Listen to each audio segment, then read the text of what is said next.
खूब खिलाओ, खूब खिलाओ, खूब खिलाओ, जितना हो सके खिलाओ। बहुत से लोग ऐसे हैं जो व्यापार करते हुए भी खूब उदारता पूर्वक सबको खिलाते हैं और उसका परिणाम उनके नेत्रों के सामने है। मर्यादा के कारण हम नाम नहीं ले रहे हैं। हमारी जानकारी में एक ऐसे महानुभाव हैं जो व्यवसायी हैं और उन्होंने इतनी अच्छी व्यवस्था बना रखी है कि कोई व्यापारी आओ चाहे कोई ग्राहक आओ, सबको फ्री भोजन, बढ़िया उत्तम फ्री भोजन। तो पूरा स्टाफ फ्री और आए गए लोग फ्री। कम से कम 2,500 से 3,000 लोग नित्य प्रसाद पाते हैं, नित्य भरपेट तृप्त होकर के। ऐसा नहीं कि बांटने वाली चीज है तो ऐसे ही 2 नंबर 3 नंबर की, ऐसी नहीं, बढ़िया सुंदर रसोई। हम सुनी हुई बात नहीं बोल रहे हैं, आंखों से देखी हुई बात वो बोल रहे हैं। और उन्होंने हमको बताया कि महाराज जी हम बहुत छोटे आदमी थे, पर ये काम जब से हमने शुरू किया, ये अन्न का ऐसा कुछ अन्नदान का प्रभाव बढ़ा कि हमको कभी पीछे मुड़कर देखना नहीं पड़ा। दिन दूनी रात चौगुनी उन्नति हमारी होती चलेगी। अभी वे ही लोग स्वतंत्र प्राइवेट सरकार से जगह लेकर कुंभ में भी पूरा 1 महीना अन्न क्षेत्र चलाने वाले हैं और हर महीना हर कुंभ में चलाते हैं। क्यों? उनको समझ में आ गया कि अन्नदान की कितनी महिमा है। मनुष्य पाप क्यों करता है? भूख के कारण। इसलिए शास्त्रों में लिखा है बुभुक्षितः किन्न करोति पापम। भूखा मनुष्य कौन सा पाप नहीं कर सकता? आप पेट के लिए कुछ भी करा लो। इसलिए यदि भूखे को तृप्ति पूर्वक भोजन कराया जाता है तो वो पाप से भी बच जाएगा।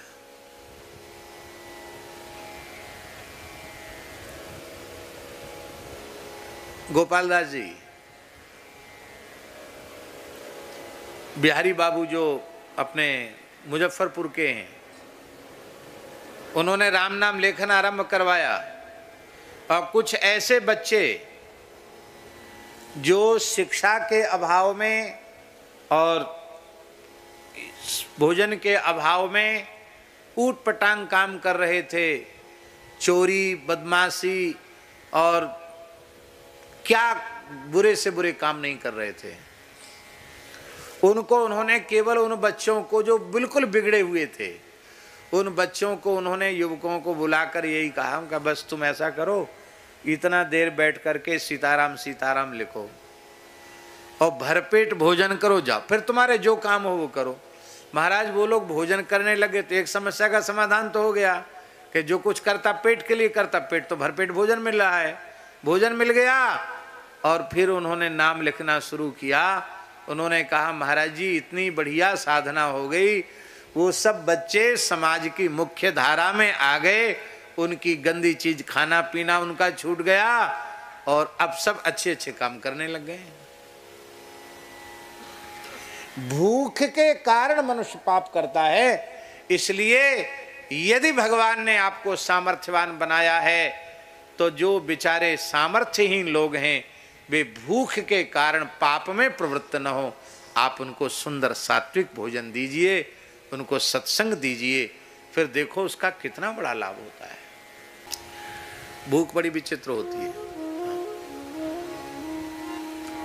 शास्त्रों में अन्नदान की महिमा सबसे अधिक क्यों कही गई? बहुत बहुत ध्यान से सुनने की है। अन्न को हमारे वेदादि शास्त्रों में प्राण कहा गया। क्या कहा गया? प्राण। अन्न को प्राण कहा गया। इसलिए भगवान व्यास कह रहे हैं पुराणों में, अन्नदो प्राणदः प्रोक्तः, अन्न देने वाला प्राण देने वाला है। जो अन्न देता है मानो उसने अन्न का दान नहीं किया, उसने प्राण का दान किया। आप विचार कर सकते हैं, क्या प्राण दान से बढ़कर कोई दान हो सकता है? सारे दान प्राण दान की क्षमता में नहीं आ सकते, क्योंकि प्राण ही नहीं होगा तो देह तो शव हो जाएगा, किसी कार्य काम का नहीं रहेगा। निष्प्राण शरीर उसको छूकर नहाना पड़ता है। इसलिए अन्नदः प्राणदः प्रोक्तः, जो अन्न देने वाला है वो प्राण देने वाला है। दान में बहुत विचार है, दान में बहुत विचार है। कुपात्र को नहीं देना चाहिए, सुपात्र को ही देना चाहिए। देशे काले च पात्रे च तद्दानम सात्विकम स्मृतम। देश काल और पात्र का विचार दान में अवश्य करना चाहिए। और बड़ी समस्या है, देश काल पात्र मिल जाए इसमें बहुत कठिनाई है। सुपात्र सामने आ जाए तो आप यह मत सोचो कि अब दाहिने हाथ में वस्तु लेके तब दान करेंगे, बाएं से ही दे दो। क्यों? बोले हो सकता है लोभ की वृत्ति जग जाए और बाएं से दाहिने में आते आते आधा हो जाए तो। ऐसा होता है। कोई बहुत सुपात्र मिला, ये तो इसको दे ही देना चाहिए, या बाएं से क्या दें दाएं से दें। अब हाथ में 100 रुपया था तो दाहिने में आती, अरे कोई बात नहीं 50 रख लो, 50 ही दे दो। बाद में अरे 50 भी क्या देना, अब 100 ही तो है, ज़्यादा तो है नहीं, 50 दे देंगे तो 50 ही रह जाएगा, फिर कभी देंगे। तो 100 पहले दाएं बाएं से दाएं में आया और दाहिने से फिर जेब में चला गया, लौट के नहीं आया।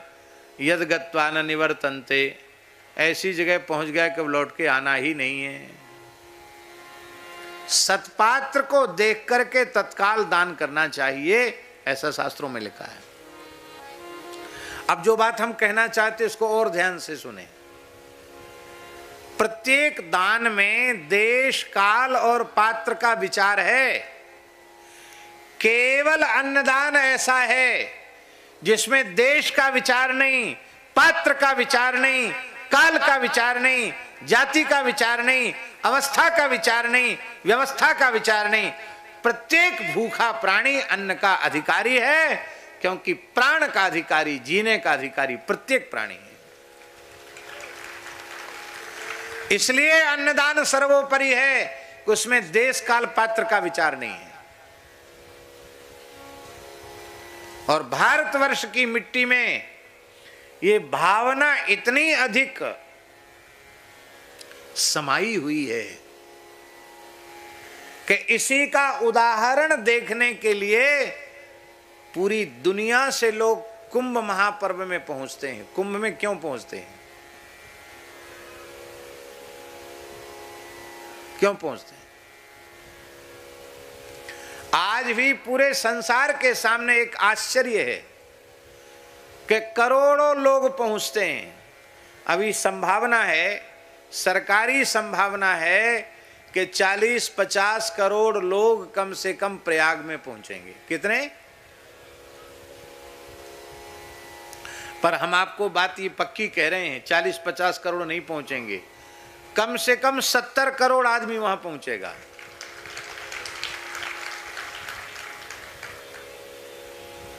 आंकड़े पीछे रह जाएंगे, इतने अधिक संख्या में लोग पहुंचेंगे। हम आपसे पूछें, इतने लोगों के भोजन की व्यवस्था क्या होगी?